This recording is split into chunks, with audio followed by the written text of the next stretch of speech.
Hey everyone, welcome back to Two Spot Monkeys Live. This is episode 10, and for those of you watching us on YouTube, as you see, I raised my cup. Episode 10, we want the smoke, red Solo cup. Cheers, Jim. How are you? I am doing well. I should have had one here too. I have a Diet Coke I can raise, but other than that, There's some red in there, so it's all good. sponsorships, something, right? I'm Awesome. doing well. I'm doing well. Looking forward to talking about two very different shows today. Yeah, it's gonna be a fun episode. Yeah, we're on the heels of the horror show at Extreme Rules, which we're gonna dive right into here from the start, and then what we've been anticipating, maybe, or what others have been anticipating for the last couple weeks that we've been maybe teasing it. Retro review in your house too, as its anniversary, 25th anniversary happens this week. We're gonna dive into that, so that's gonna be fun. Absolutely. Hopefully, the plan is this will drop on Thursday, which is the actual 25th anniversary of that show. So that'll be a hopefully that all works out. I know I can make it happen on the podcast side. The YouTube side is a little bit more as it works, but it'll be close to Thursday when the YouTube goes up. How about that? There you go. Well, I don't know. I don't know how to segue. Well, I don't know how to segue. One of our listeners, Annette, who's a good friend of both of us as well, said that she wanted me to go on Facebook Live last night. Spoiler alert: we're recording on Monday, but last night when the Eye for an Eye match happened, I did not do that because I was afraid that I might get banned from Facebook, so I chose not to do that. But let's get into Extreme Rules, Tom. Three big things.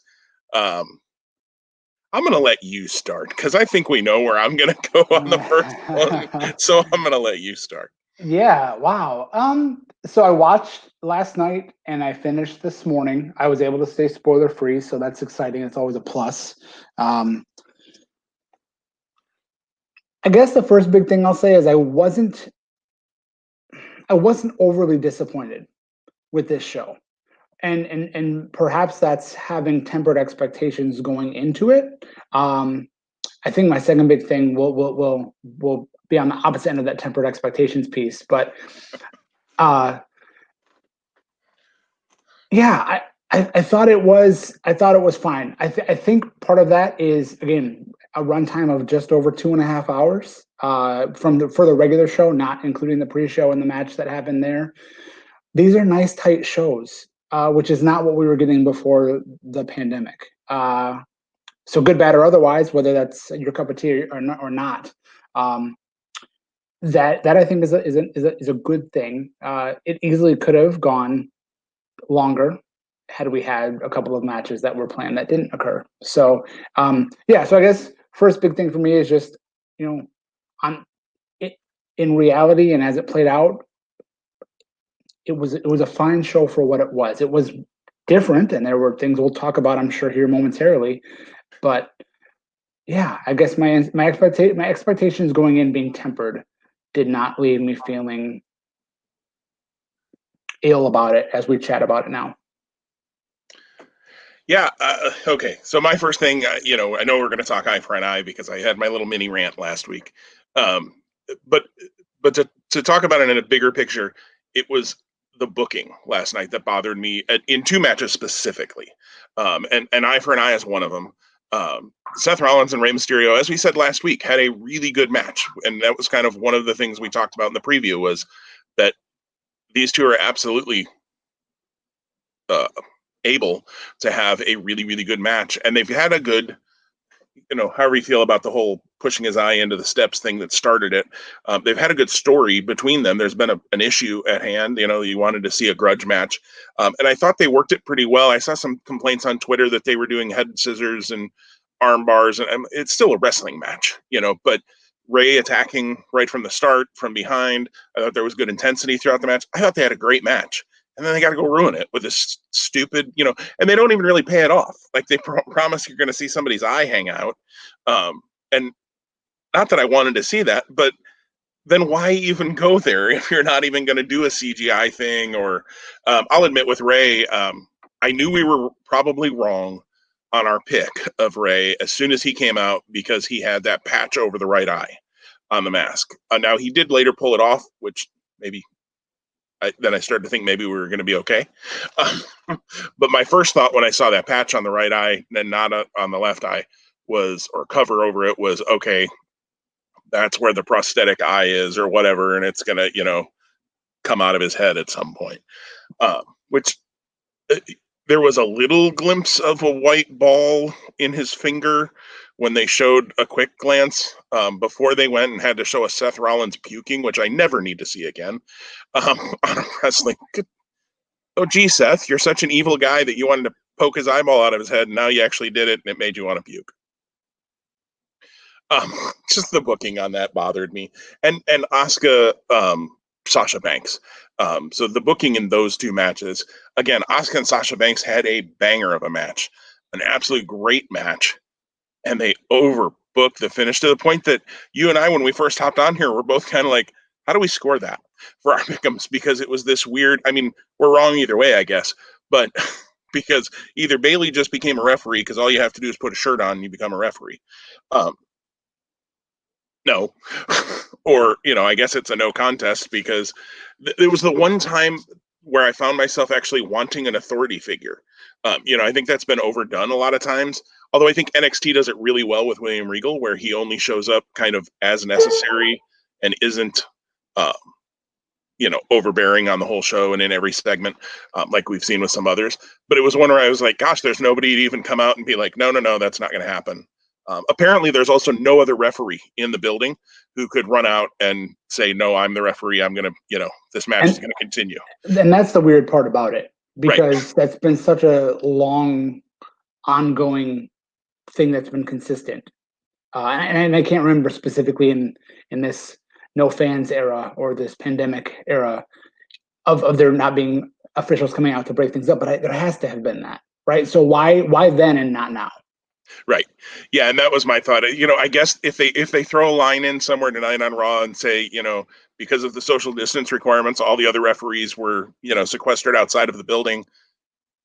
Okay, then I would take it because I can at least you tried to cover up why that didn't happen because yeah, it was the whole time like, really? Nobody? There's nobody. Okay.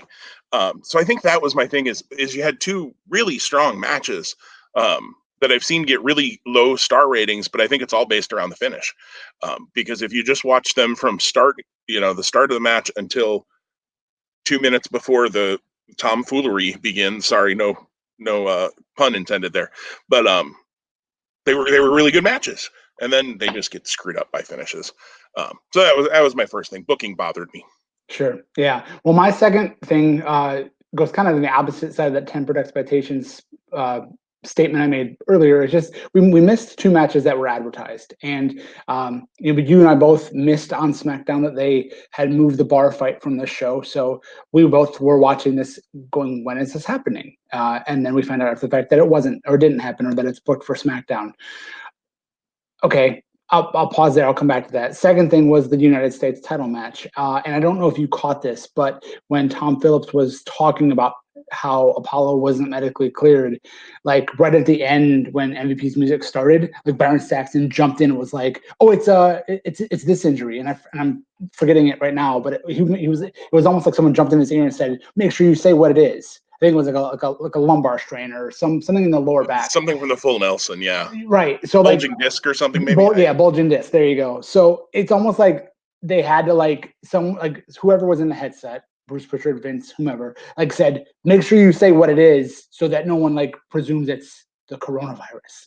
Right. That was the vibe that I felt, because it just seemed so sudden and rushed and just reactive, not proactive.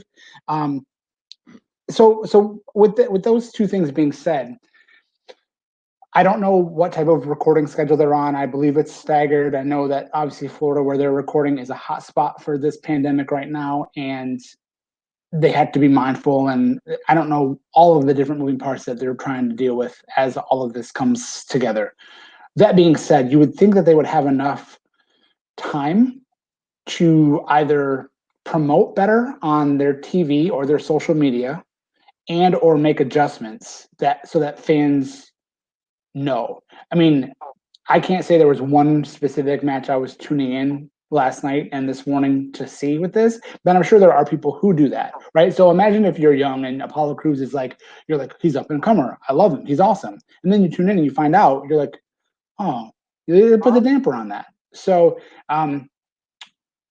yeah, again, it would have been a longer show. It would have been longer than the 2 hours and 30 minutes that it was if we had had those matches, maybe, or other matches get cut short. So just the idea that they're, I don't know if the right word is thoughtful, but just I feel like they're being less thoughtful in how they're promoting when this is a time where I think thoughtfulness is important. And again, save for like something that truly is an urgent issue. And I don't know if that's the case here with Apollo and or Jeff Hardy or Sheamus. It doesn't appear to be on the surface. Just respect your fans a little bit more.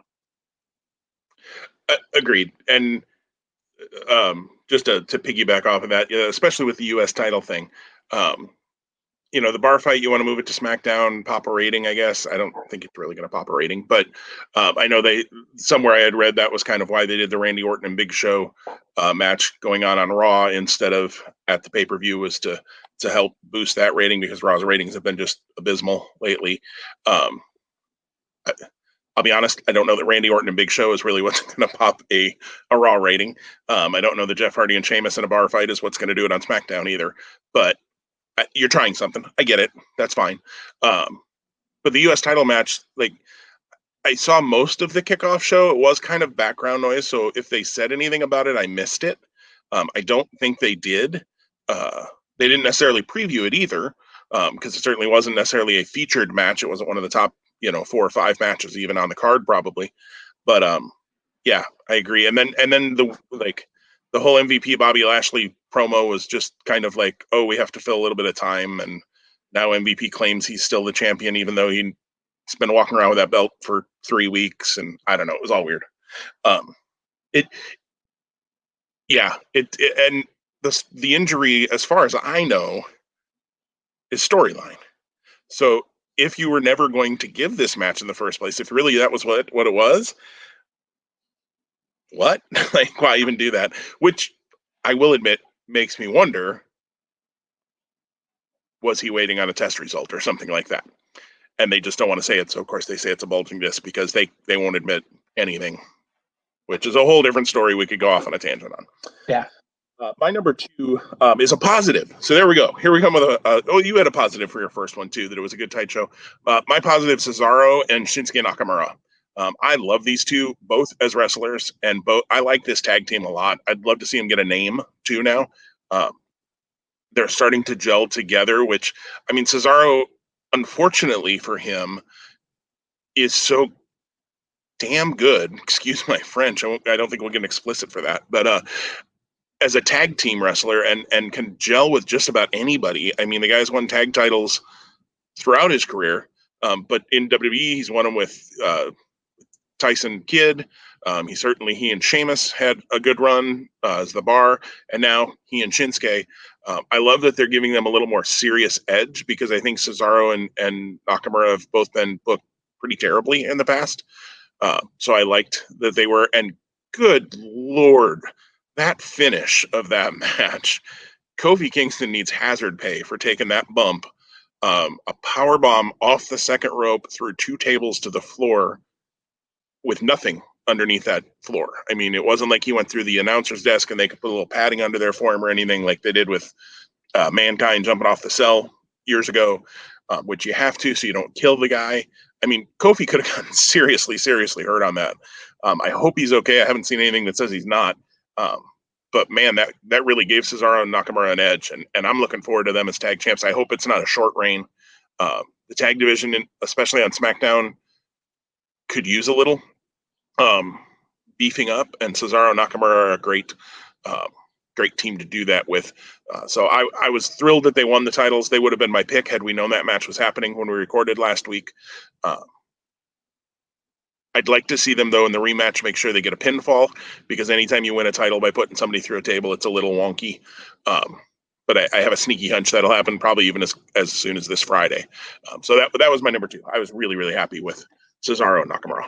Did you see the spot in that match where Kofi hit the ropes when Cesaro and Big E were on that same corner post, and Kofi's momentum almost like shot Big E off? I don't Yeah. know if I thought like had they gone that route, nah, obviously didn't, but I thought that could have been interesting. And I don't think you ever break up the New Day unless they get drafted to different brands, right? You're never going to have, I think, one turn on the other or vice versa. But that would have been an interesting way if that would have been the reason that they lost the titles.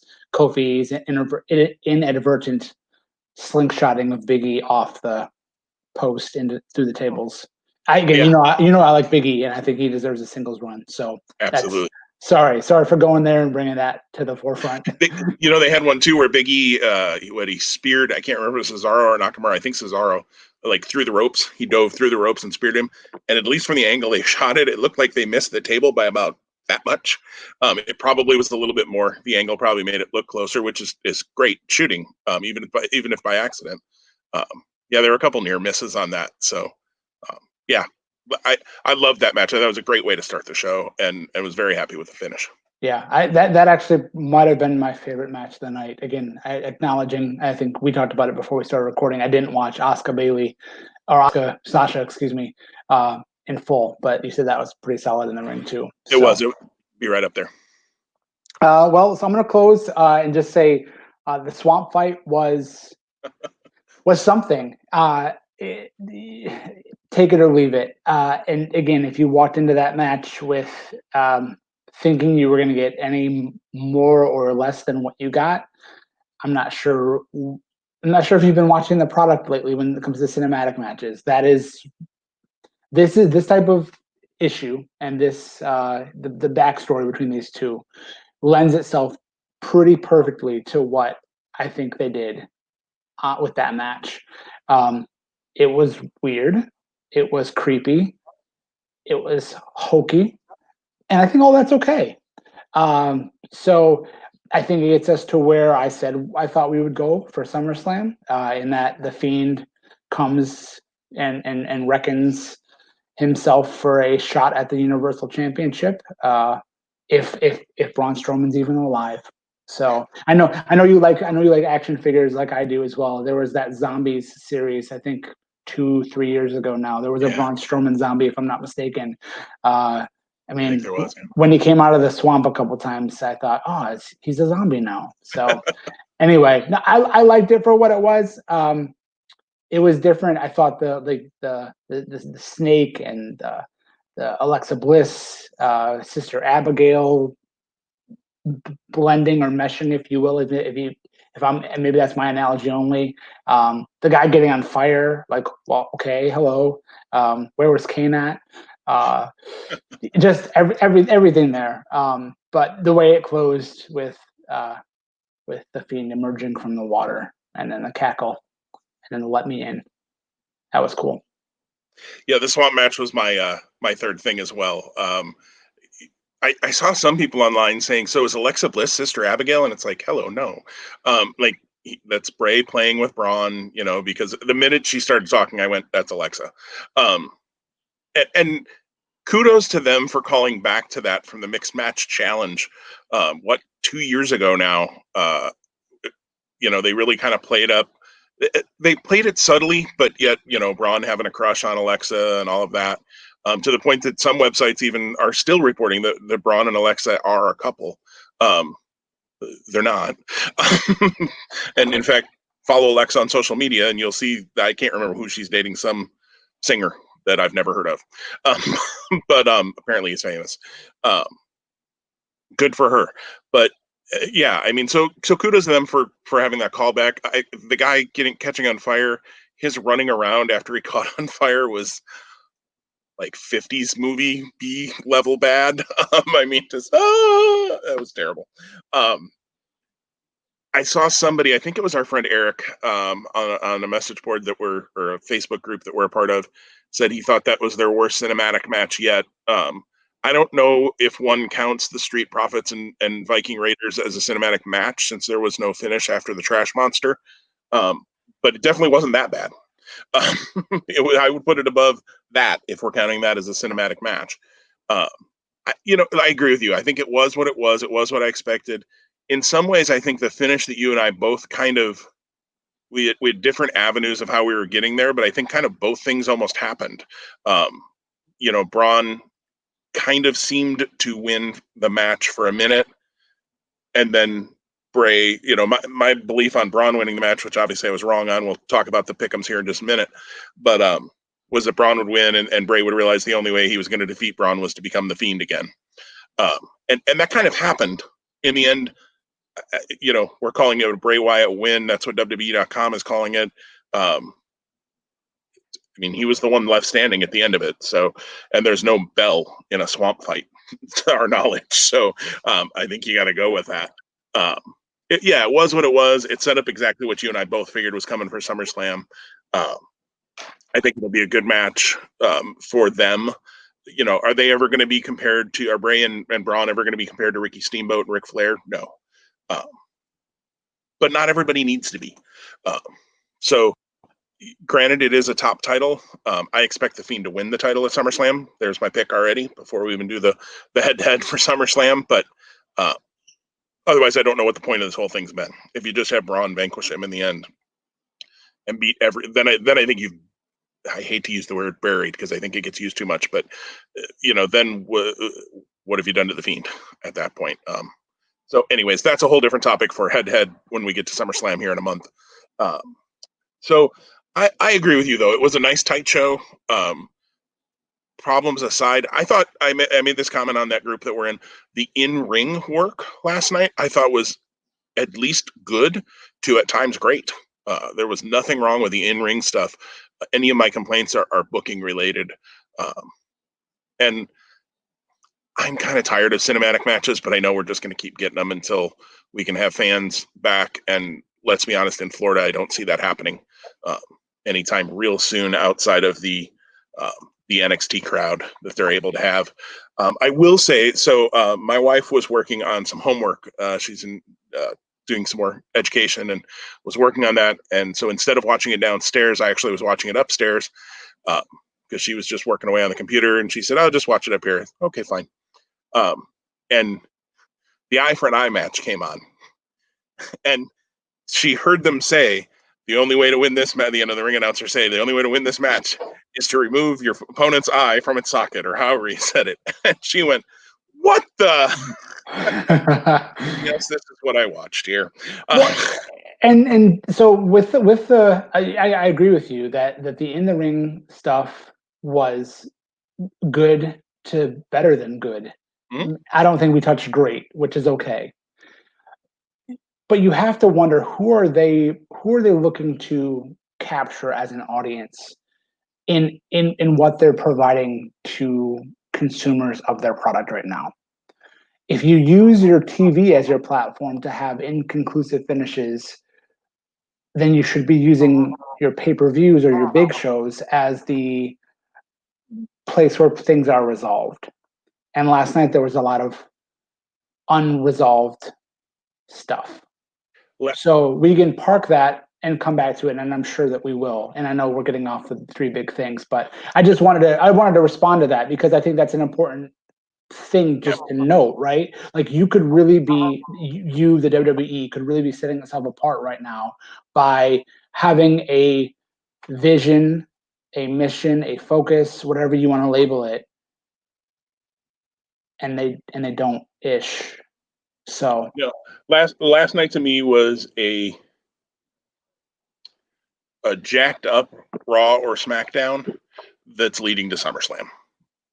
They needed, because they want to do monthly pay-per-views, which,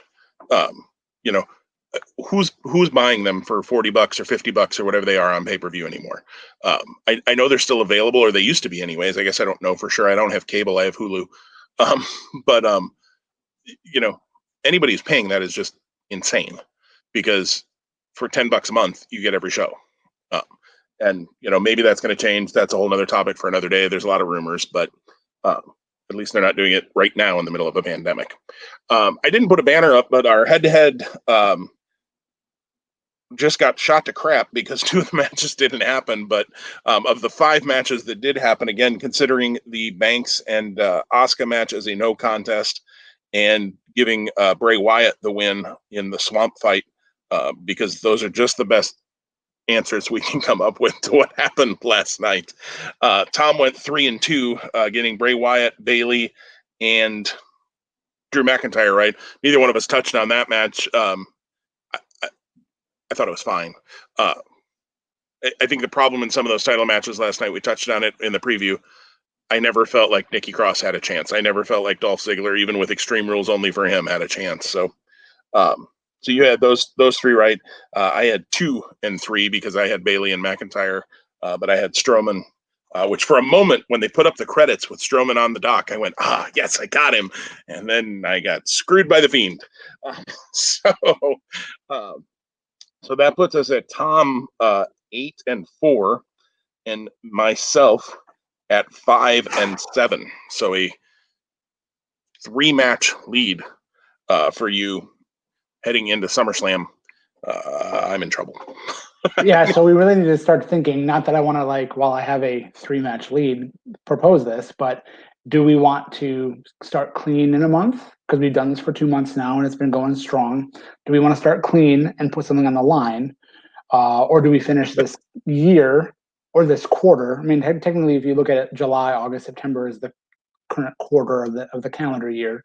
Finish this quarter and start, I don't know, lots of options. So I'm grateful to be in the lead still and look to continue it no matter which direction or how we incentivize it. One thing I do want to ask before we transition to our next topic is just we're recording obviously before anything for TV has either aired or been taped for this week. If you had to guess about anything related to the SummerSlam card right now, what would you say? I think obviously the Fiend and Strowman. We've been talking about that. I think WWE title. I think will be Drew McIntyre and Randy Orton. That seems to be the big match that they can build to. I don't know that you can get Brock Lesnar into the country, although somehow AEW got Evil Uno and Stu Grayson in, and they live in Canada, I believe, which is why they weren't on shows there for a little while. I know there's an awful lot of talk about travel, though, between Canada and the U.S. The Toronto Blue Jays, in fact, can't even play in their home stadium this season because they don't want people coming back and forth from the U.S. so much. We are that country now. You can only get into like 20 countries if you have a U.S. passport right now. Yay us. Anyways, this isn't a political podcast. But I don't think you waste Brock Lesnar appearances. You know, he's only got so many dates in his contract from what everybody says. I don't think you waste them outside of WrestleMania when you needed to get the belt off of him, which I think was the plan regardless. Had it been in Tampa, it would have been, happening anyways. But I don't think you waste it on show that you can't sell a whole lot of tickets to. So I don't see Brock coming back for SummerSlam for that. So Drew and Randy, if I had to go women's titles, I would be willing to say, and I'd rather them slow build this, but Asuka, Shayna Baszler, probably on the Raw side. And then on the SmackDown side, I still think we're headed towards Bayley and Sasha. I thought there would have been a little more movement on that last night, but I don't know who else on the SmackDown side. I mean, are you going to go Bayley, Lacey Evans? That doesn't scream SummerSlam to me. Now, Naomi would be a great opponent for her. I know there was a hashtag trending last weekend about Naomi deserves more, and she does. She's way better than they book her. But those would be the top 4 that I would see. I don't think you're going to see anybody like Triple H or anything like that show up at SummerSlam. What are you thinking about SummerSlam? Yeah, no, the 2 title matches that you talked about were kind of where I was mentally heading. It's going to be interesting because they've been really focusing on the whole legend killer with the Randy Orton piece. So if they didn't go with him versus Drew, I don't know who would challenge Drew, but I think that there's a possibility they could pull another legend from the archives, for lack of a better term. But I don't know who that would be either. Just don't let it be Randy Orton and Ric Flair, please. No. Right. No, for sure. And yeah, I hadn't given much thought to the women's title matches. I have to think that Apollo Crews MVP double title ladder makes a lot of sense.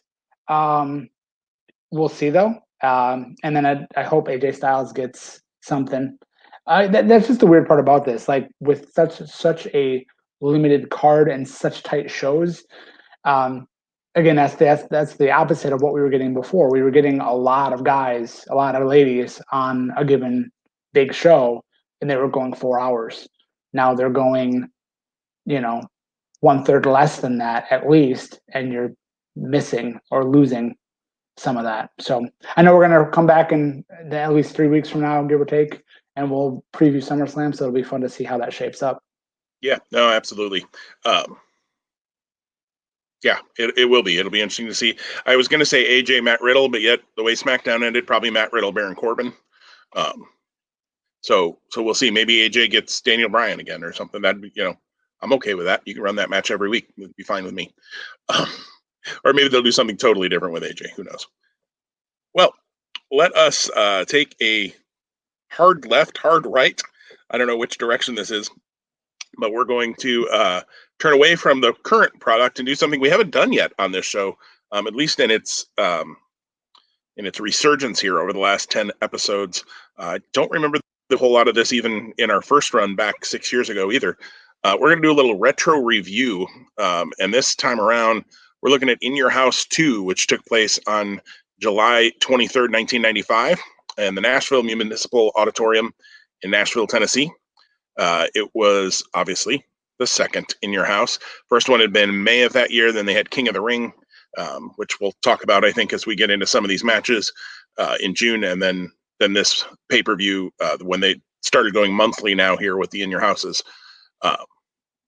Looks like, according to the stats I have here online, attendance was 6,482 people. So I don't know if that's a sellout in Nashville. I think they might have called it a sellout on the pay-per-view. I don't remember, but so not a huge place. But the venue looked tiny on TV. Yeah, it did definitely looked small. So that may very well have been a sellout or near sellout.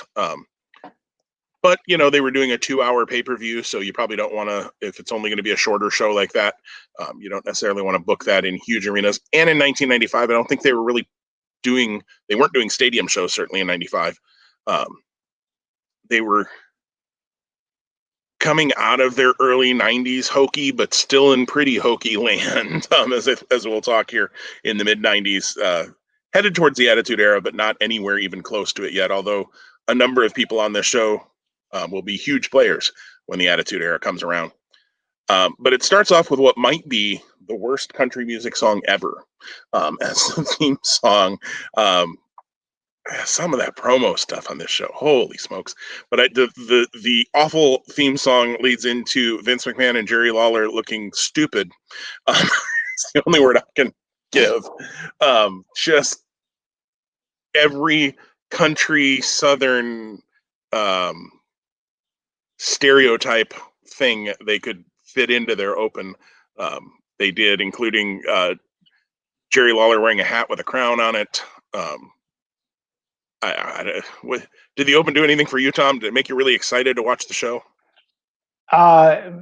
Originally, no, and now no, but I kind of knew what to expect. Ironically, right. Now, when I was doing the rewatch of this over the last couple of days, I had it on TV versus a mobile device or a computer, and my wife happened to walk in the room when Double J sings, which we'll talk about, I'm sure, and she goes, "You're watching country?"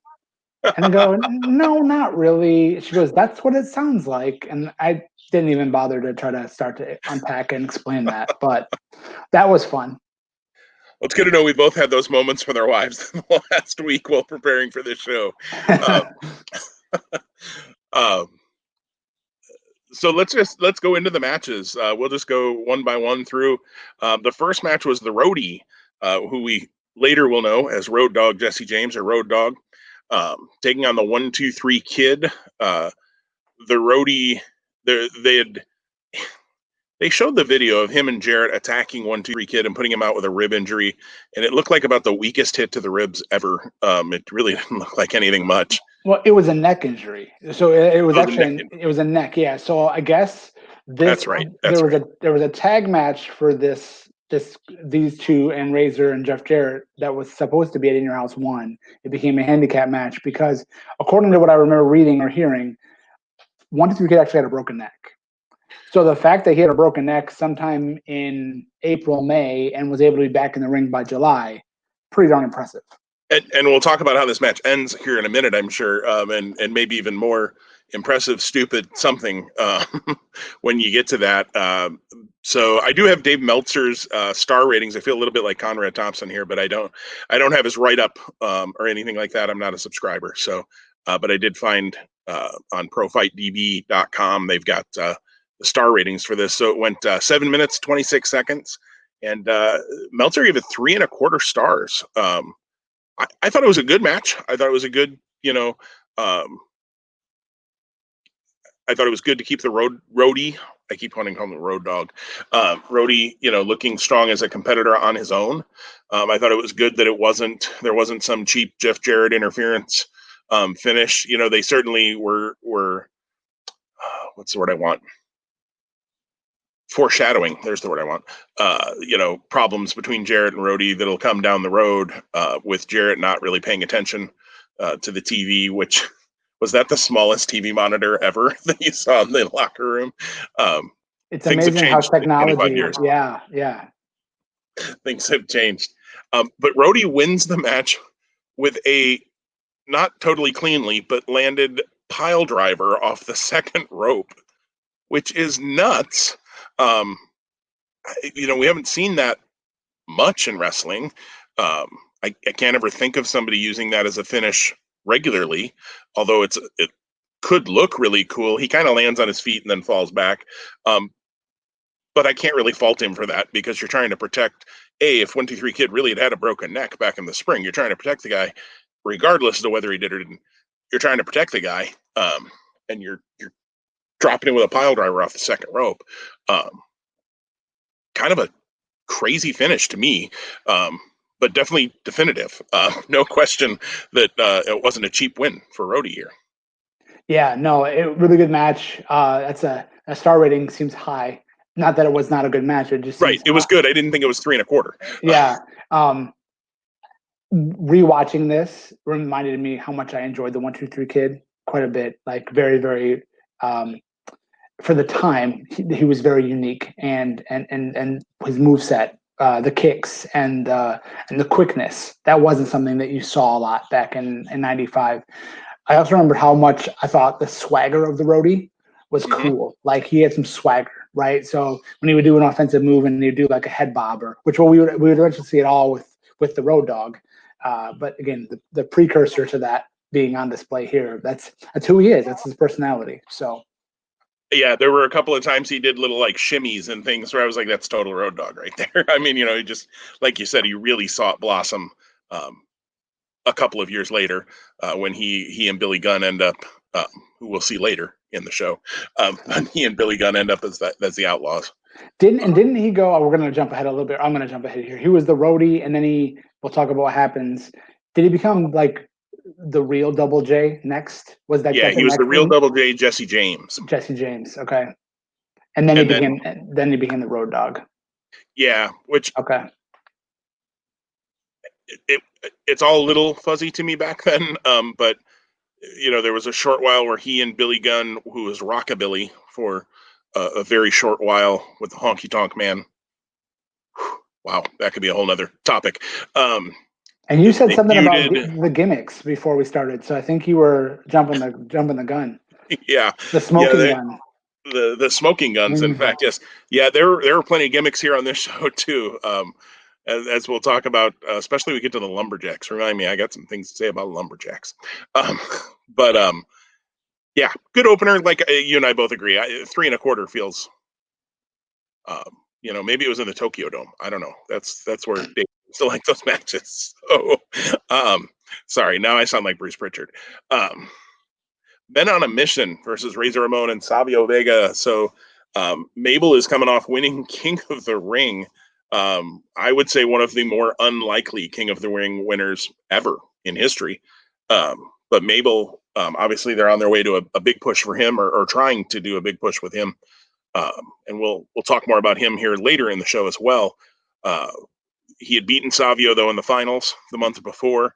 Razor and Savio have been friends.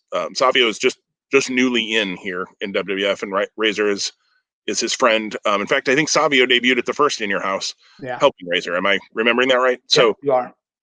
So Savio debuts the first in your house, makes it to the finals of the King of the Ring, which if I had to list all of the King of the Ring finals participants, I probably would have forgotten Savio Vega.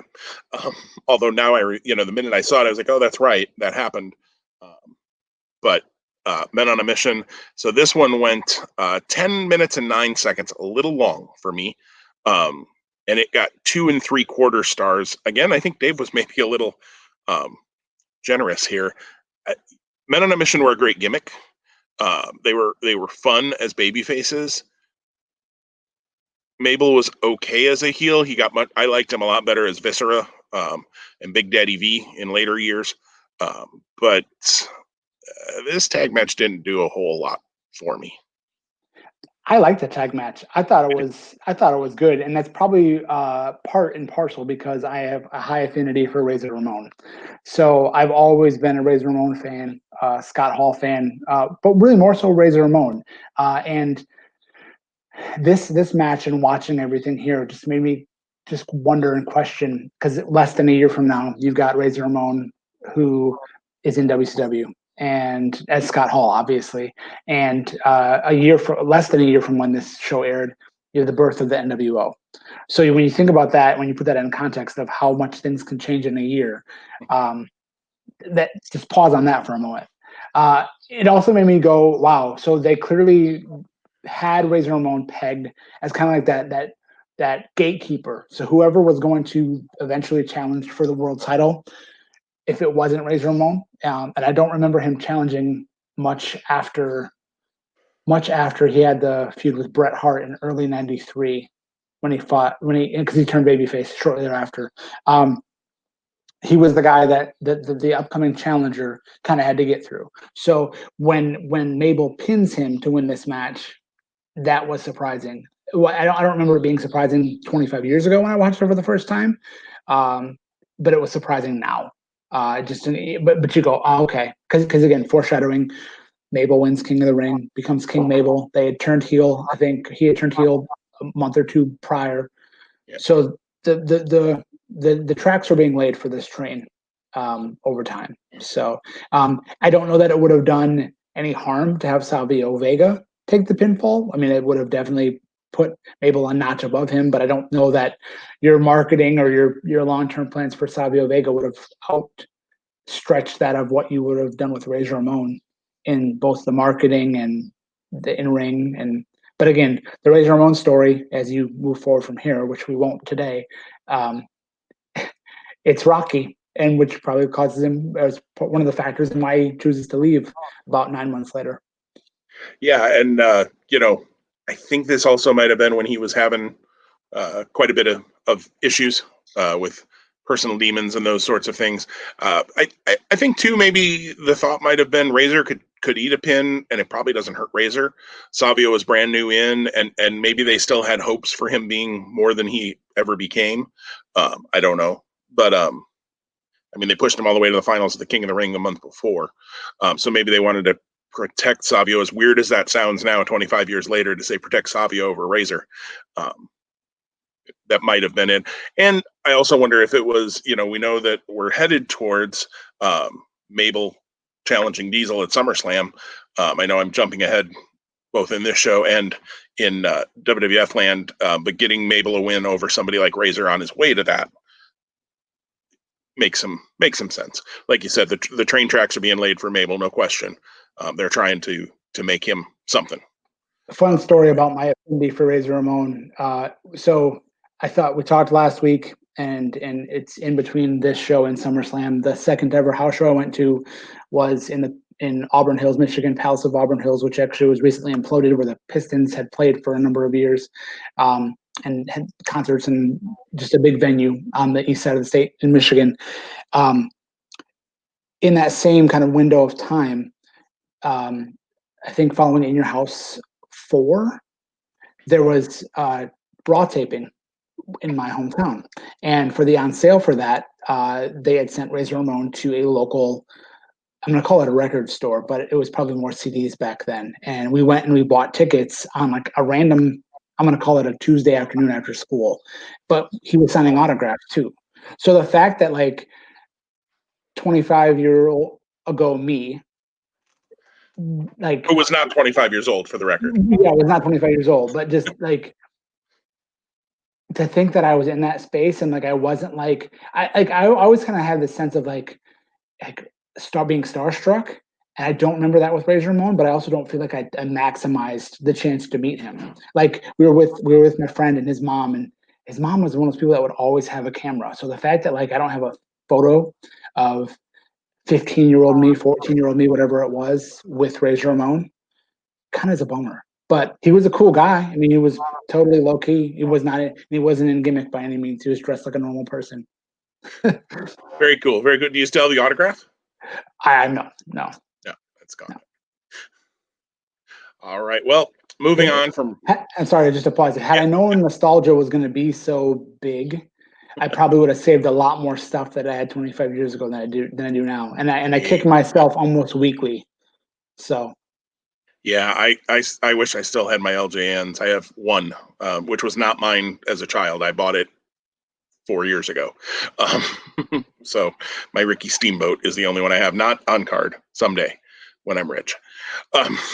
But anyways, figures for another podcast, another time. Then we move into With My Baby Tonight live. Double J Jeff Jarrett makes his singing or Milli Vanilli debut here. Of course, we'll later find out down the road that it's actually the roadie who was singing this song. But Jarrett's never been somebody that I've been huge on, but I look back and in watching this as a heel, he had heat at this point. He's in his third reign, I believe. He is in his third reign as Intercontinental Champion. We'll talk about that in a minute here when we get to the title match that he has later in the show. But he is in his third reign as Intercontinental Champion, and he is white hot as far as heat goes for a heel here.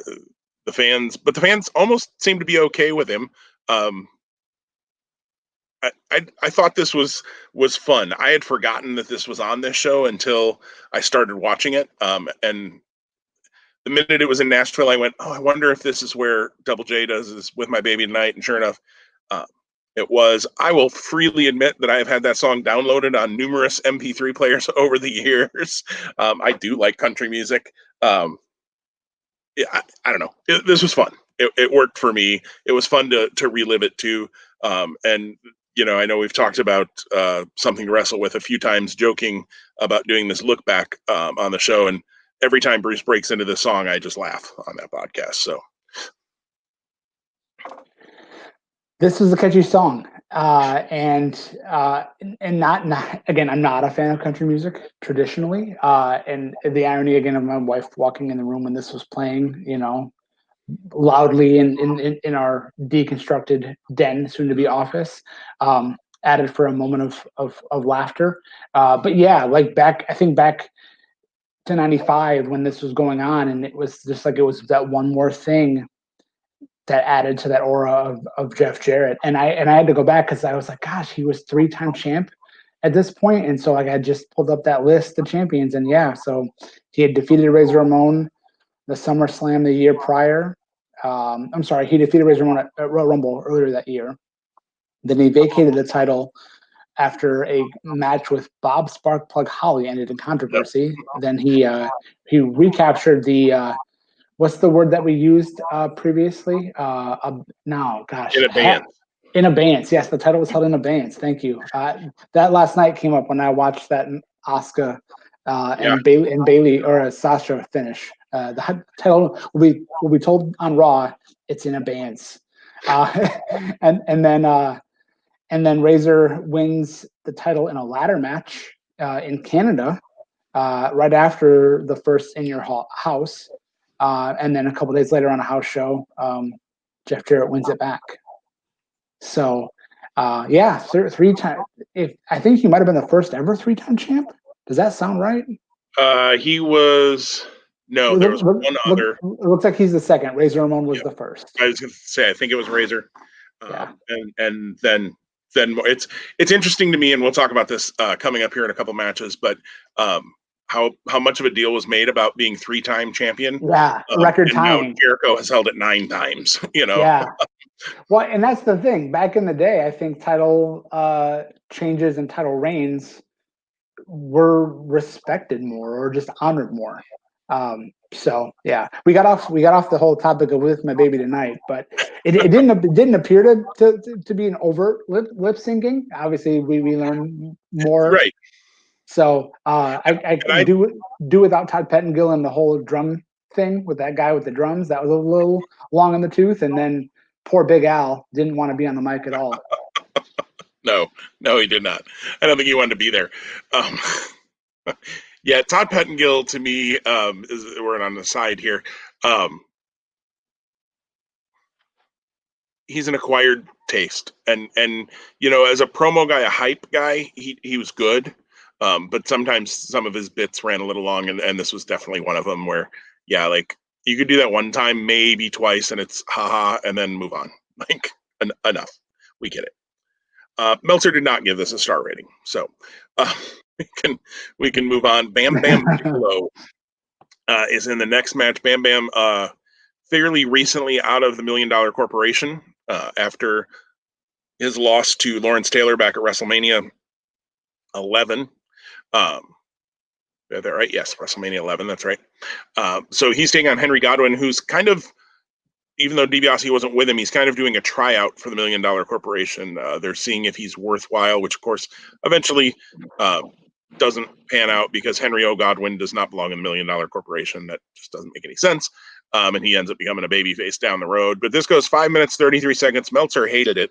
3/4 of a star is all he gave it. I love Bam Bam Bigelow. Bigelow is a guy who I don't know what kept him from being the level of star and the level world champ level that I really thought he could be. A big guy who could move like that back then was really rare. Now we've got guys like Keith Lee and others, even AC Romero, I guess is what he's going by now in Impact, but guys who are really agile for their size. We didn't see as much of that back then. We hadn't met, we had met Yokozuna because he's going to be on the card here in a little bit. Yoko earlier had been a big guy that was that agile too, but I love Bam Bam Bigelow, so I enjoyed this match. But was it a barn burner? No, it was 5 minutes, 33 seconds. Bam Bam gets the win. The backdrop sequence right at the beginning where they just kind of kept hitting each other with backdrops, or not backdrops, back suplexes, backdrop suplexes, whatever you want to call it, was a little weird because they weren't Saito suplexes by any means. They weren't folding anybody up. They were just kind of dropping each other and like, okay, this is what we're going to do to start. That was a little weird. But this match was fine for me. 5 minutes is probably all it needed. Henry Godwinn certainly was never a top rung guy. It was fine. Yeah, I agree. I didn't have a problem with it. It made me think of Bam Bam Bigelow in ECW because that's obviously where I think he had reached his highest level of potential. But again, that is what Paul Heyman is known for. He takes the diamond and he really polishes it up, or the gem, if you will. Maybe everyone's not a diamond, but he takes you as a gem, an unpolished gem, and he puts you in the best light so you look very attractive. Yeah, and again, I think it's less than 5 months from here. You got Henry Godwinn in a slop match or the pigpen match with Triple H at the end of the year within your house. So yeah, evil pig farmer. There you go. There's those gimmicks again. Right. And eventually his cousin, I think it is, will join him. Phineas Godwinn, hog and pig. Yes. Oh boy. 90s WWF. We move on to the Intercontinental title match. Jeff Jarrett in his third reign defends against Shawn Michaels, fairly newly a babyface after WrestleMania, after he lost to Diesel, and his ongoing issue with Sid, which rears its head in the main event as well. This was easily the best match on the show as far as in-ring stuff goes for me. Meltzer agrees. He gave it 4.5 stars. Meltzer was just loving this show, I guess. I don't know if I would have gone 4.5. Like, that's 5 used to be perfect. I know he's given some 6 stars out now and all of that, but this was really, really good. this is probably Jeff Jarrett at his peak in ring, as far as I'm concerned.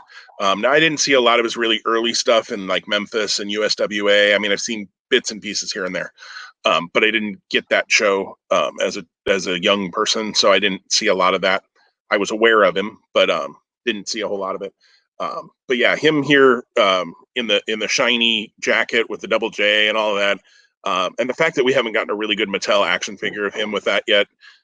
I know it's because of the lawsuit currently going on with him and Anthem over Impact and who owns what copyrights and all of that kind of stuff.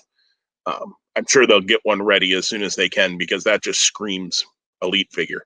Um, but Jarrett was great here, and Michaels is probably the best in the world at this point in the '90s. So Bret Hart can make an argument for that, but he isn't on this show, so that's fine. Um, Michaels is probably the best in the company at this point, title or not. So this was really, really good. Shawn Michaels gets the win, wins the title for his third time, as we've talked about. This one went 20 minutes and 1 second.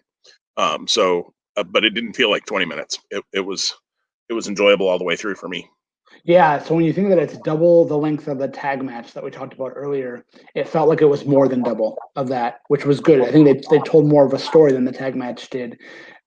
Yes, and to your point, Shawn Michaels is clearly one of the best, if not the best wrestler. He for sure in the WWE at this point, WWF. He's just doing things that are not matched. I think Bret Hart would be in that conversation. 1, 2, 3 Kid, Owen Hart, if given a chance, in '95. But yeah, I mean, gosh, a couple of those bumps that Shawn took. I think one was that backdrop over the corner post when he kind of lands sideways on the floor. You're like, oh my gosh. And then the build in this match to like how the roadie is constantly there and he's helping to get the edge for Jarrett and it keeps him in the match because Shawn's fighting back and fighting back. And he turns the tide for him a couple of times. And then at the end, they think they have everything, and he goes to hook the leg, and it's not Shawn's leg he hooks, it's Double J's. Absolutely. Super Kick City. So yeah, and back when and of course with Shawn, it always will be back when the Super Kick ended matches.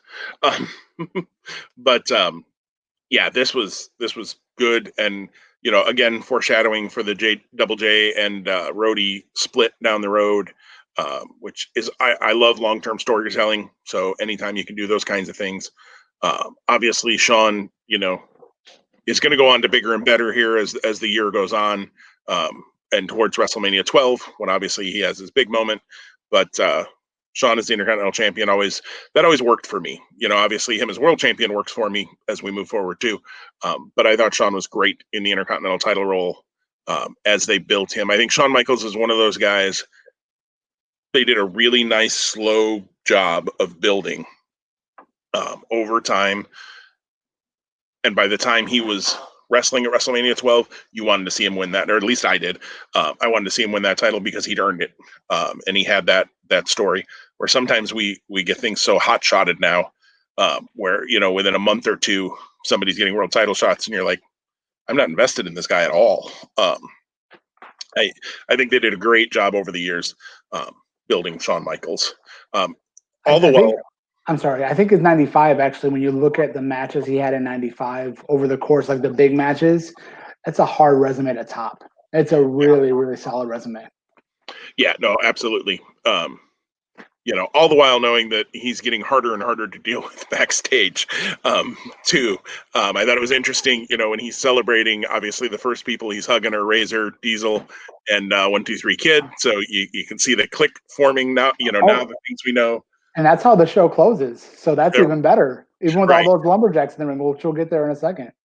Yeah, it's you can, knowing what we know now, looking back on it, it's interesting to see those things happening the way that they did.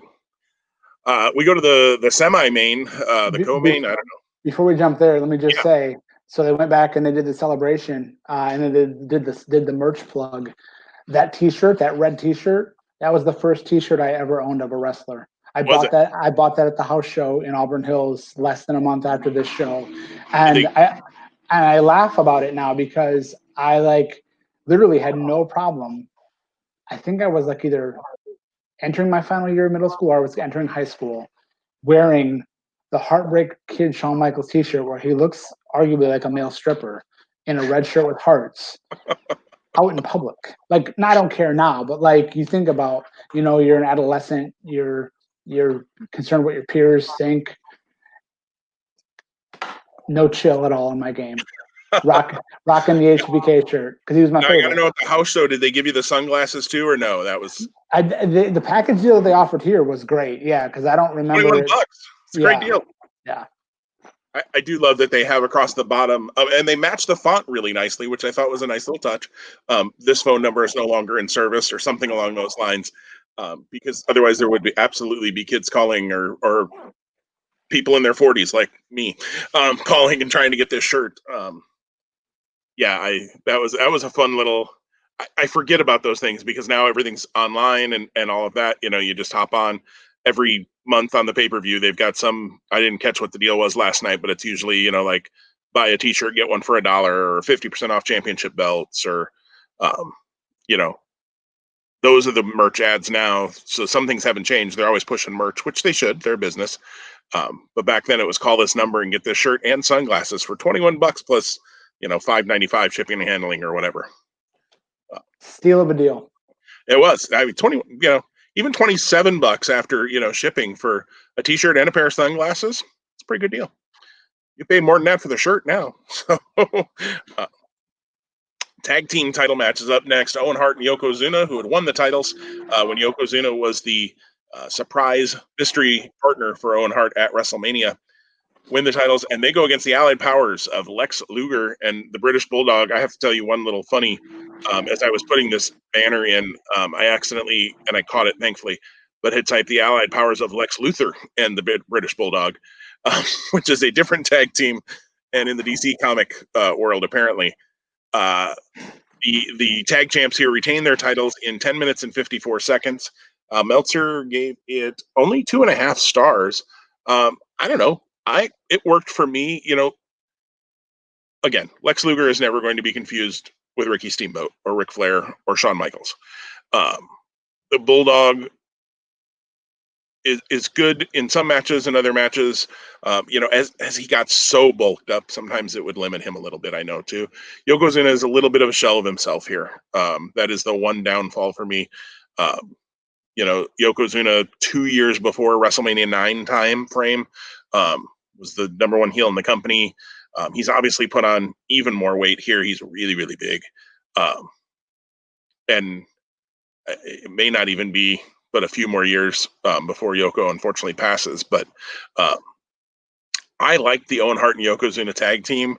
Owen Hart being that kind of is a smarmy heel. I don't know if that's the right word I want here.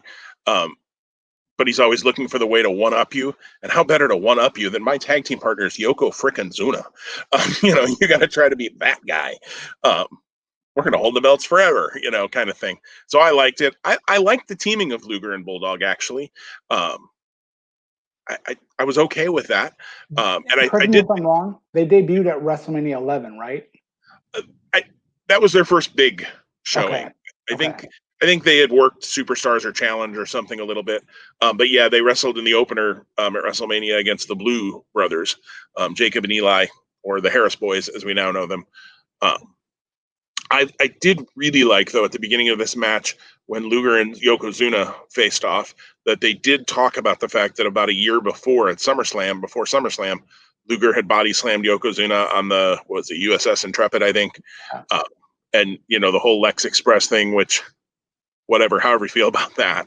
But I like that they called back to that. And I like that they didn't just forget about it, because far too often now we know, and even back then, WWE will just kind of forget things like that happened and not really bring it up.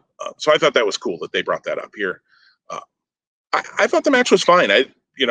Meltzer got crabby here at the end of the show. So yeah, no, I thought it was fine too. I really enjoyed the stuff between Owen and Bulldog. I think the most. I think that was the highlight of the match. Yep. And even you'd expect that because of their connection. I did a lot more reflecting like on this match and going, wow, I wonder or what if, as I watched this out, because I remembered, okay, it was 6 weeks after this match, Luger shows up on Nitro, and you know, Lex Luger, arguably, I mean, when you compare his WWF run to his WCW tenures, night and day, like in terms of scope, like and impact. Like he's a champion in WCW. He's always at the top of the card. What happened in WWF where they just couldn't get it right? Like, should they have pulled the trigger when the Yokozuna thing was going on? That's you could argue that that's probably the case. Right? But who knows? Like it clearly they made a decision because the money, quote unquote, wasn't there. So I guess go figure. And then this is also kind of weird because Bulldog was hot in '92, left and went to WCW, and then came back, and then he ends up elevating from here, obviously. And then when the team dissolves, he turns heel, and he becomes a challenger for Diesel later on down the road. It was really interesting. I just was processing that, and then it made me miss the heck out of Owen Hart and just think about how he was taken way too soon. I was like, man, '99 is like 4 years, not even a full 4 years from this match to his passing. And I just said, man, if he had not passed away, like who was there in 2000 in WWE that he could have faced off against and probably could have led? And Kurt Angle sprung right to mind. A Kurt Angle Owen Hart match or feud. My word. Yeah, probably one of those things that we still rave about today had we had that opportunity. Yeah, I mean, Kurt Angle, the Radicals come in is that 2000, I think, as well. Owen Hart, Eddie Guerrero, Owen Hart, Dean Malenko, even Owen Hart, he who shall not be named. I don't know about Owen Hart, Perry Saturn. That one doesn't excite me quite as much, but the other guys, yeah.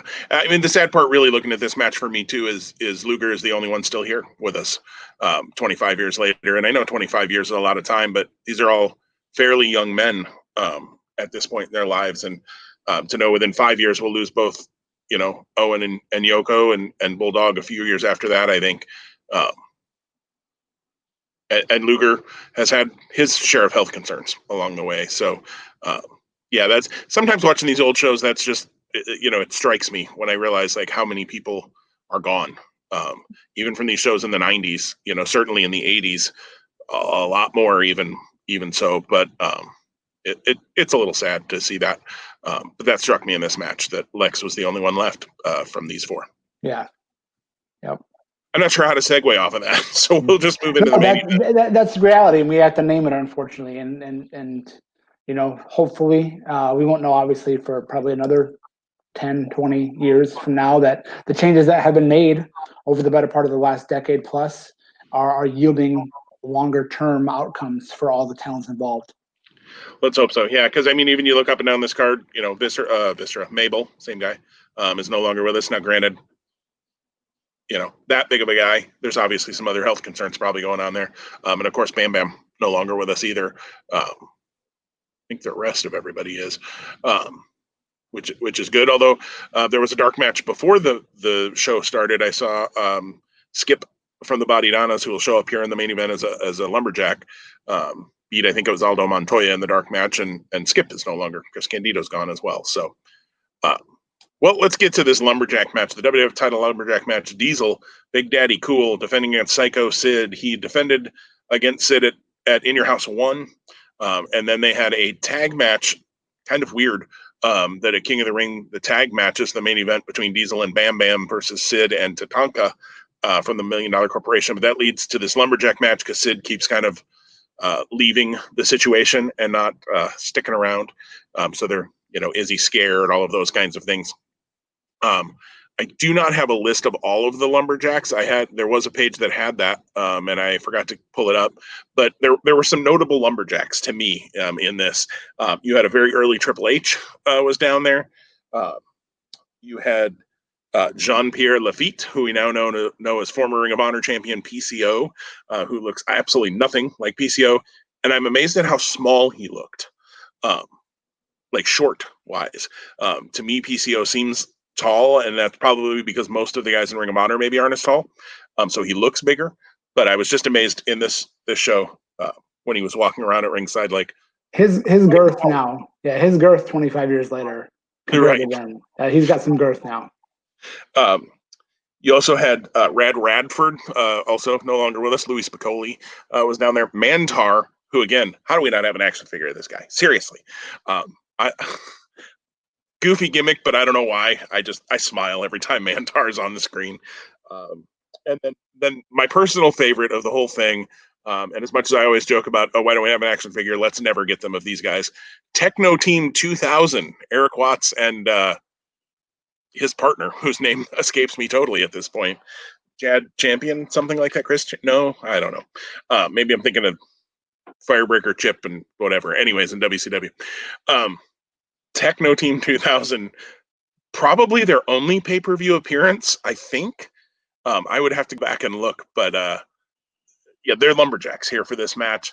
But it's the world title match. It goes, excuse me, clicked on the wrong thing there. It goes 10 minutes and 2 seconds before Diesel gets the win with a big boot for the finish instead of the power bomb Which here. is super interesting. That's my big takeaway. Well, that's not my big takeaway. That is one of the big takeaways in this match. You've already seen, even through the highlights that you see leading up to this match, Diesel can powerbomb him, and he loses to a big boot. I mean, at least he hooked both legs. Right. You know, I totally agree with what you're saying. And yet, I also, one of the things I've liked, and this is going a little bit of a segue, one of the things I've liked with Cody's run in AEW is that it's not always the crossroads that finishes a match. He's won with a figure four, he's won with a couple other things. So I like when guys can win a match with something other than their finisher, too. And the big boot from Diesel works okay, although it probably would be a little more believable on a smaller opponent. Oh yeah, that would knock out Aldo Montoya or whatever, or even Shawn Michaels. Yeah, it was a little strange that they didn't do the power bomb here. Yeah, because they showed footage of both of them power bombing each other from In Your House 1, and yeah, no power bomb here. Just that. I will say Diesel's tope at one point over the top rope onto the lumberjacks. I had totally forgotten that happened.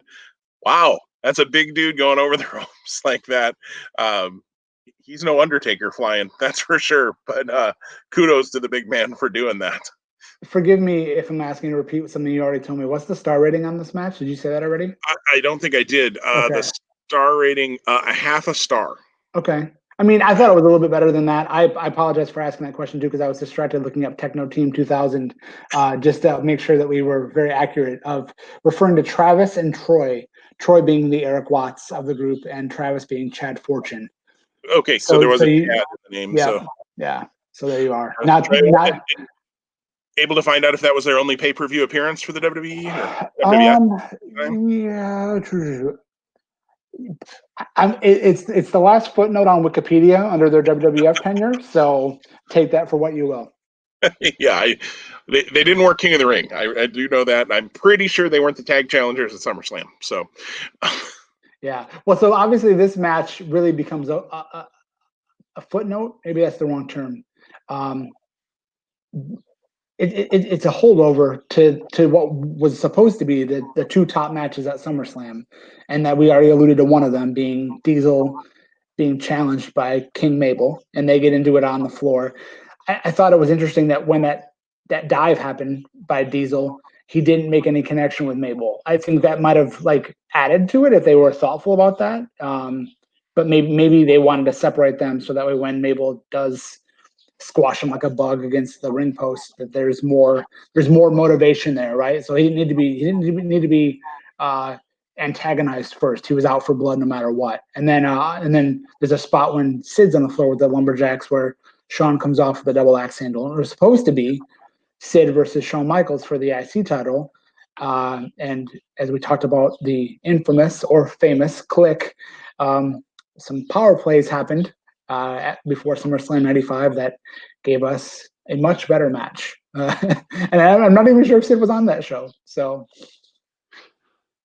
yeah, no, absolutely. And I think Mabel squashing Diesel against the ring post, as you said, was a good way to start setting that match up. I all the more though, I think they should have had him powerbomb Sid because then you start to say, well, he could powerbomb Sid, but can he powerbomb Mabel? You know, Yeah. although on the flip side, maybe what they were showing is he doesn't have to powerbomb somebody to win him. Maybe he can kick Mabel in the face and beat him that way. And off the top of my head, I don't remember how that match. I mean, I know Mabel was never world champion, so I know Diesel wins, but I don't remember the finish to that match without going back and watching it. Which, unless we do a retro review on it, I'm probably not going to put myself through that. Um, that just doesn't scream, "Hey, rewatch this." Um, but I thought it was a fun. As I mentioned last week, I am a Sid fan. I like Sid. He is a whack job as far as a human being goes. And he is, obviously super unreliable, especially during softball season for things. Um, I thought there was a really interesting, was it about a year ago, maybe a little longer? He was supposed to appear for AIW over in Ohio and ended up bailing on them kind of last minute, not getting on the plane, and he was blaming like Trump's travel ban why he couldn't go, and like, are you from Saudi Arabia, dude? Like, what are you talking about? Um, the owner of AIW had actually recorded that message, kept that message, and released it publicly, which was just amazing. Um, but when Sid was in the ring, I always liked the guy. I liked him in the skyscrapers. He didn't fit in the Horseman. That was weird. But I liked him in WCW, liked him in ECW. Just big guy dropping people with power bombs left and right. I mentioned last week I do own his Elite figure. Maybe someday I'll get it signed.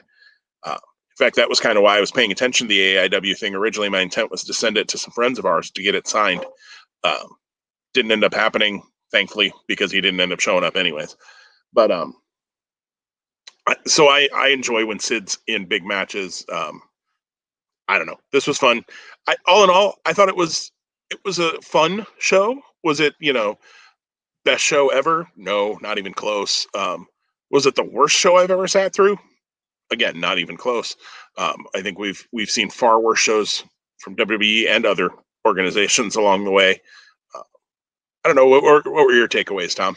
Yeah, no, again, thinking back, like I shared last week, I remember pooling money with friends, so granted, I didn't have gainful employment 25 years ago because I was a youngster, uh, adolescent, pre-adolescent time in my life.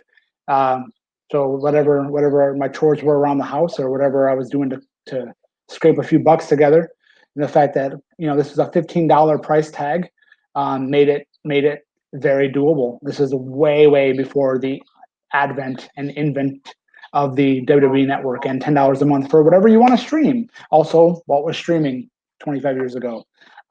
Yeah, lakes and rivers were streaming. So yeah, so no, just the I can remember, like I said, where I was, who I was with. I remember being on the edge of my seat for the Shawn Michaels Double J match.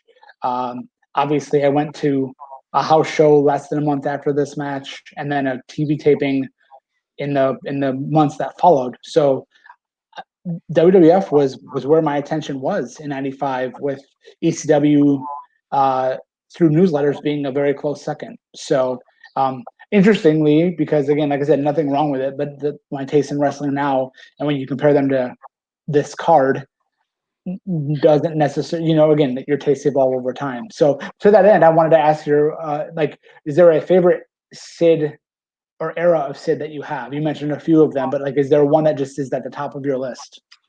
You know, it's a little bit skewed, but probably the early Sid Justice when he came into the WWF and turned heel fairly soon thereafter. He was the special ref at SummerSlam, and part of that is because a friend of mine growing up had non-Hodgkin's lymphoma, and through Make a Wish, his wish was to be able to meet Hulk Hogan. So he got to go and meet Hulk Hogan, but he also got to bring along some friends. Um, we didn't get to meet Hulk Hogan, but we got to go to the show with him. We went to Milwaukee. We lived in Rockford, Illinois at the time. We went to Milwaukee. We stayed in a really nice hotel. We had a really nice dinner, all those kinds of things. Had a limo that took us to the show, and we sat in the second row, which is the first time I'd ever sat that close. My first show ever, I sat on the floor, but it was like 6 or 7 rows back, so it was hard to see. But I sat second row, and it was the main event was Hulk Hogan and Roddy Piper against Sid Justice and Ric Flair, which was just kind of fun. Um, And I remember we were leaving the show that night. And as we were leaving, we kind of had to go out the way the wrestlers went out because the limo was there to pick us up. And that's where, the limo had to come in. And Sid was getting into his car. And I remember just yelling, "Hey, Sid." And Sid looked and waved. So, like, I was starstruck, like you said. I should have walked over and tried to get a picture. I didn't. I don't know if they would have let me. But, I, so Sid Justice time frame is definitely a favorite for me.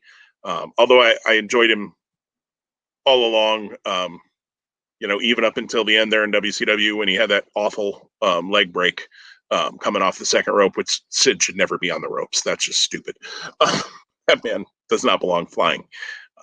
So yeah, that's my Sid story.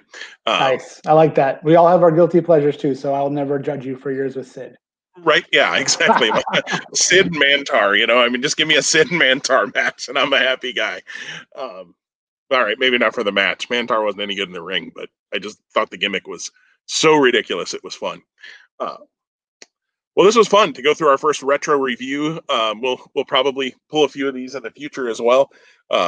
Won't ever become the focus fully of our podcast, but we'll stay mostly on current stuff. But it's fun every once in a while to kind of take a look back. Um, might be fun to look. I'd have to get Honor Club to do it, but try to think back to what would be the first show you and I both attended. Of course, that was probably before we met, because I think we've since figured out that we were attending shows at the same time and just hadn't met each other at some point. But to go back and look at a Ring of Honor show, I don't want to step on our friend Jeff's toes with the honorable mention podcast that he and Shane Hagedorn have, but it'd be fun anyways to go back and look at some of those sometime. So, Tom, any closing thoughts either on In Your House or things in general? Yeah, well, so I looked before we started recording today, and it wasn't posted yet. But I saw a tweet yesterday that kind of like teases what's coming up in the next month on the WWE Network that's going to be added to their catalog, and I'm hopeful that it will still show up today. Not that I have all the time in the world to watch these shows, but I'd love to start chipping away at them. The latter 2/3 of the '96 calendar year, and then I think all of '97 or much of '97, the ECW Super shows are going to be uploaded. Those were like the big ECW arena events that were parsed into TV tapings or sometimes were just released on VHS. There's a lot of good stuff. Again, that's a sweet spot for me just because of like the nostalgia and what hooked me. I mean, I remember I was a diehard Pro Wrestling Torch subscriber, and I was a diehard tape trader. As minimalistic as that was, in the small circle of if I could find someone that had a first generation copy of something and I had something that they wanted to double copy and ship that out as illegal as it was 25, 30 years ago. That wasn't 30 years ago. It was 25 years ago, 26 years ago ish. To get my hands on that and to watch it, man, that was awesome. So I'd love to see those come up, and I would love to take a stroll on memory lane, even though it's obviously not the authentic product because of the copyrights and all that other fun stuff. But ECW in ring and what they were doing back then was definitely not what you were seeing at In Your House too. that is very, very true. Yes, very true. That would be fun to go back, and I don't think I saw a lot of '96 ECW. Around Barely Legal is when I was paying attention to it, like you said, through newsletters and magazines, and even maybe early online. I can't remember if Prodigy and AOL were. I think they were probably around by that point. Yeah, I think so. And I was on both at one point or another. So I was aware of them and was following kind of what was happening, but I think Barely Legal was probably one of the first shows I saw, and we got it really intermittently on one of the Sports Channel Chicago, I think it was. Sometimes it would be on at 2 a.m. kind of thing, and sometimes it wouldn't. So it was tough to follow for me for a little bit, but I really enjoyed what I saw. And then once they hit pay-per-view, and then I saw most of the pay-per-views, and then once they hit TNN, I was off and running with them until the bitter end. But yeah, ECW is fun stuff, so that'd be fun to go back and look and see how it holds up too. 25 years later. Yeah, for sure.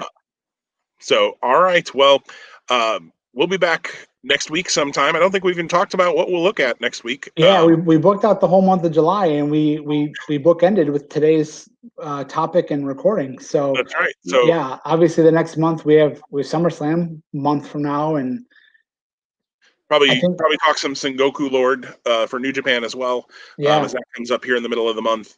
But we'll definitely have things to talk about. I have no doubt. There'll probably be more to talk about even after Raw tonight. I did, Tom. We'll just cycle back and we'll bookend with this. Two quick notes I just pulled up on WrestlingInc.com. Apparently, the finish to Banks and Asuka was changed last minute last night by Vince McMahon. Who else? And because he wanted to create some controversy that he thinks will draw people into Raw tonight. See if he's right. And we were correct in our assumption. The report from Dave Meltzer is that Apollo Crews' missing last night was COVID related, and that he will need to be cleared today before he could appear tonight. So that, according to Dave Meltzer. So then was last night live or on a brief It was tape? You could, in most cases with WWE, if it's got the little live thing up in the corner, they're legit. When they've recorded things in advance, they don't usually put that up. Although I think it was up for Rollins and Mysterio, which I had read was recorded earlier that day. I didn't know anything that was going to happen, thankfully, but I had seen that they'd recorded that earlier that day, probably so they had time to clean vomit up.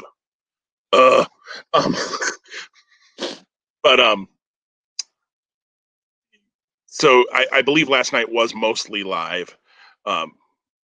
Obviously, like the swamp match, and that was pre-recorded, but you can't shoot something like that live. Yeah, No exactly. way. Yeah, no, Braun was really there attacking Braun. Oh, WWE, you give us things to talk about. But so apparently, yeah, last night Apollo was COVID related, whatever that means. So best thoughts to Apollo Crews. Hopefully, he can get that cleared. Whatever is going on, whether you had a symptom or something like that. Hopefully, it's nothing too bad. Because yeah, this isn't fun. We don't want to be going through this crap that the world is going through. So I did notice, Tom, you got a shout out last week that on your PSA. So kudos on that, and we echo that same PSA, guys. Let's get through this thing. Common sense. Let's apply some. Absolutely. And Tom, on a final note, enjoy baseball this weekend. I am looking forward to watching the Cubs on Friday night. Got to watch a little bit of last night. It recorded, so I watched a little bit of it after the show, after the Extreme Rules last night, the scrimmage or preseason game, spring trainings, whatever. Summer camp. Summer camp game. That's right. With the White Sox, so that was kind of just fun to see. Hopefully they'll pipe some noise in, though. I had seen a Mets and Yankees game where they did that over the weekend, and that really did help some, because baseball with no sound it's a little awkward. But sure, yeah, no, I'm very much looking forward. Tigers fan here. For those that don't know me, that are listening or watching, and Tigers Reds on Friday. I have a watch party with friends that we love baseball, so we're gonna probably do hot dogs because that's very very baseball-esque, and enjoy some time watching the Tigers and the Reds. And 60-game season for all these teams, if we can make it through, if the pandemic doesn't prevent anything from happening. And who knows? I think it's anyone's season in a short season, and arguably some teams have it harder. And you and I both know our teams will face off head to head, so that'll be fun when that happens too. Absolutely. And this is kind of I know in a 162 game season every game counts, because sometimes it does really come down to one or two games. In a 60 game season, holy smokes, everything counts. So but we're not a baseball podcast, but you're going to catch things from us time to time about other things we enjoy in life as well. So good luck to your Tigers, except for when they play the Cubs, of course. And we will see you next week. Awesome. Can't wait. Thanks, guys. All right, take care, everybody.